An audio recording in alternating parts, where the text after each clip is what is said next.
अमित शाह जी के इस्तीफे को लेकर राहुल गांधी के हजारों सिपाही दरअसल आज बीजेपी के दफ्तर का घेराव कर रहे हैं और उसको रोकने के लिए देखिए दिल्ली पुलिस किस तरीके से सुरक्षा लगा दी है। और यही देखिए राहुल गांधी के जो सिपाही हैं वो इधर है, यूथ कांग्रेस के तमाम कार्यकर्ता और नेता हैं जो वो इस तरीके से आएंगे। आप देखिए दोनों तस्वीरें, एक तरफ ये पूरा ये जो युवाओं का फोर्स है वो इस तरफ है और दिल्ली पुलिस की जो फोर्स है वो इस तरफ है। अब ये देखना पड़ेगा कि आज जीतेगा कौन, हारेगा कौन। अमित शाह जी के इस्तीफे को लेकर पिछले 1 से 1.5 महीने से लगातार आवाजें उठाई जा रही हैं कि जो बैलेट गन चलाए गए, जिस तरीके से जो है लाठियां चार्ज की गई, जिस तरीके से लड़की जो छात्राएं थी उनके साथ जो बदसलूकी की गई, उसका हिसाब कौन देगा, जिम्मेदारी कौन लेगी, रिस्पॉन्सिबिलिटी कौन लेगा। यही बात को लेकर देश के गृह मंत्री पर लगातार अटैक किया जा रहा है। राहुल गांधी भी वो प्रोटेस्ट कर रहे हैं, वो भी थाने गए। आपने देखा होगा 8 से 9 घंटे वो धरने पर थे और यही पूछ रहे थे कि भाई आखिर एफआईआर दर्ज क्यों नहीं कर रहे हो।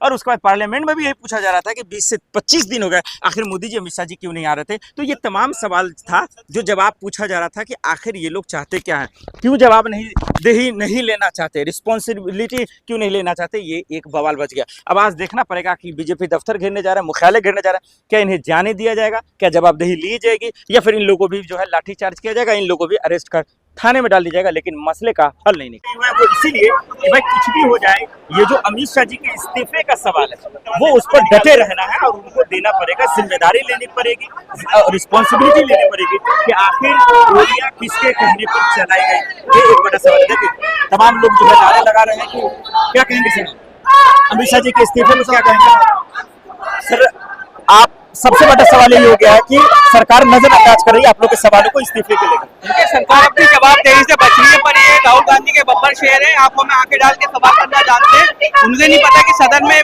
देश की जनता ने एक बब्बर शेर को चुन के भेजा हुआ है जिसे राहुल गांधी कहते हैं और वो इस सरकार की जड़ें हिला देगा। इस्तीफा क्यों, बार इस्तीफे ही क्यों अमित शाह से? देखिए अगर आप अपनी किसी भी काम को अच्छे से नहीं कर पा रहे तो आपको अपनी जिम्मेदारी से मुक्त हो जाना चाहिए ताकि किसी दूसरे और योग्य व्यक्ति को उस सीट पर रहते हुए काम करने का मौका मिले। जिस तरीके से देखा आपने कि धर्मेंद्र प्रधान को आखिर वोटों पे आके इस्तीफा देना पड़ा और उन्होंने माना कि उनसे गलती हुई। इसी के लिए जिस तरीके से अमित शाह ने तो छात्र जंतर मंतर पर उन पर पैलेट गन चलवाई, उन पे AK-47 तक सिवान में बिहार में चलवाई, उसके लिए अब उनसे जवाब मांगा गया तो पूरे मानसून सत्र में उन्होंने सदन से दूरी बना के रखी ताकि उनको जवाबदेही से बचना पड़े। राहुल जी लगातार सबूत पे सबूत दे रहे हैं, लेकिन बीजेपी के सांसद और मंत्री कह रहे हैं गोलियां चली ही नहीं। इसको कैसे देखा जाए? पुलिस ने FIR राहुल जी ने 7-7.5 घंटे बैठ के FIR करवाई, इससे ये बात की पुष्टि है कि गोली चली है। प्रत्यक्ष पैलेट गन के छर्रे दिखाए गए हैं सबूत के तौर पे। जिस व्यक्ति की साहिल जबकि आग जाते जाते बची रोकती जाते हैं उसके शरीर पे पैलेट गन के छर्रे हैं, उसके MLC में भी एक बात आई है कि छर्रे लगे हुए पैलेट गन के। इस बात को नकारा नहीं जा सकता। सरकार चाहे कितना भी झूठ बोल ले, लेकिन सबूत पूरी देश की जनता के सामने झूठ बोला जा रहा है, सरेआम झूठ बोला जा रहा है। पूरी देश की जनता देख रही है कि किस तरीके से सरकार झूठ पे झूठ बोल के अपनी नाकामियों को और अपने छात्रों के साथ आतंकवादियों जैसा सब जुलूम किया है तो छुपाने की कोशिश कर रही है, लेकिन देश की जनता समझ चुकी है और अब इस्तीफा देना पड़ेगा गृह मंत्री को। बीजेपी मुख्यालय घेरने जा रहा है सर आप लोग दफ्तर, क्या लग रहा है इस्तीफा देंगे वो? सारी मीडिया को क्या लगता है, सारी मीडिया आज यहाँ पे है विपक्ष के साथ, उसके यूथ विंग प्रोटेस्ट कर रहा है, उसके साथ आई है। वो सरकार से सवाल ही नहीं कर सकती। इस देश का जो मीडिया है कलम है, उस पर सरकार का पहरा है। वो पैसे दे के उनको मैनेज कर रहे हैं।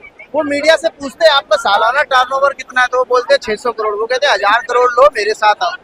तो जो मंजना चित्रा ये जो रोज वहाँ पे जाके मालिश कर रहे हैं सब सरकार के, ये उनको सोचना चाहिए कि सरकार से पूछे कि आपने स्टूडेंट पे डंडा क्यों चलाया, आपने स्टूडेंट पे बैलेट गन क्यों चलाई, पूछना चाहिए। ये मीडिया तो कह रही है कि राहुल जी छात्रों पे राजनीति कर रहे हैं, सियासत कर रहे हैं। ये मीडिया गद्दार हो गई है। इस देश की कभी मीडिया हुआ करती थी जब 5 मिनट में पूरे देश की खबरें आया करती थी।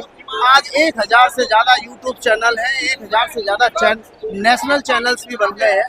कोई सच्चाई दिखाता है। आज 12-14 साल में कभी मोदी ने आके मीडिया को ये बोला कि मेरी बाइट ले लो आप, मैं पीसी करूँ। तो इंसान पीसी नहीं कर सकता है, तो इंसान पब्लिक को सच कैसे बता सकता है? क्यों मोदी जी झूठ बोलते हैं, क्यों मीडिया के सामने नहीं आती? मैं भी तो एक स्टूडेंट था अभी यूथ कांग्रेस में, आपके सामने आया ना, आप मुझसे जो सवाल पूछ रहे हो मैं बोल रहा हूँ। क्या मोदी मुझसे भी गए गुजरे? क्या मोदी इतना भी नहीं समझते हैं कि एक देश में लड़कियां लड़के जनरेशन थी वो सत्ता नहीं चाहती थी। बिल्कुल, ये एक बड़ा सवाल है कि आखिर इस्तीफे से क्यों भाग रहे हैं, सवालों से क्यों भाग रहे हैं, ये पूछा जा रहा है।